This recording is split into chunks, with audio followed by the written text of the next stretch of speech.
Hi, so this is my wrap up from my course this summer and my final thoughts. I very much learned a few things about utilizing instructional technology and media in an actual teaching setting throughout the semester. So, going into this course, and still, I have no actual teaching experience, and so this is all a lot of hypotheticals, but also things I've learned from my Debbie and Eric, my group project partners, and other folks in the class. So I have learned that while my initial thoughts on the importance of meeting students where they're at and utilizing relevant technology are correct, they're not incorrect. It's more complicated than that.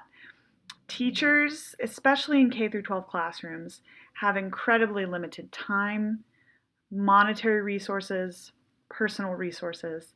And so to implement some of this technology, it's very time consuming, which is not something that I realized before. So, in looking back on that, I would say that I would adjust my media philosophy to more pointedly identify um, easy to use or high quality user experience technologies as being beneficial to implement in the classroom. And a lot of the times, just like with us testing out various technologies throughout the course, you can't really know how confusing a technology is to implement, how difficult until you try it out. But there are ways of finding that out beforehand, and other teachers will have tried technologies, and there's a lot of feedback available online, and so it's a bit of a balancing act.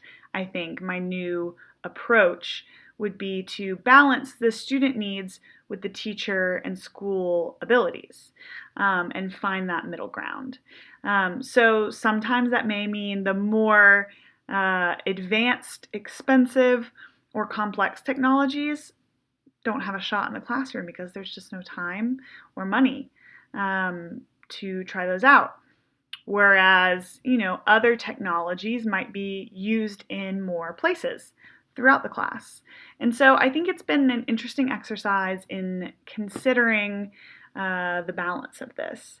I think as far as what has stayed within my media philosophy, I still see it as absolutely vital to students and teachers being able to connect with students to utilize technology like apps that can be downloaded onto students' phones, especially those that can be both monitored by students and parents. When we did the student and teacher app tool assignments and explored a lot of those, majority of the high quality apps available for classroom use had parental login or parental connection elements to them.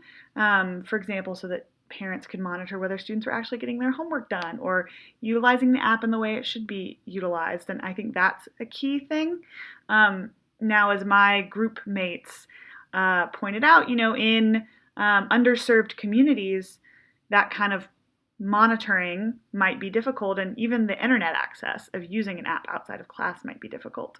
But I think that as technology use continues to grow and expand, there will be creative solutions for that. It's just a matter of looking for them, and hopefully being able to implement them. So that's my media and technology in the classroom approach now, having learned a lot from this class and from my classmates. And I hope to one day be able to implement what I've learned.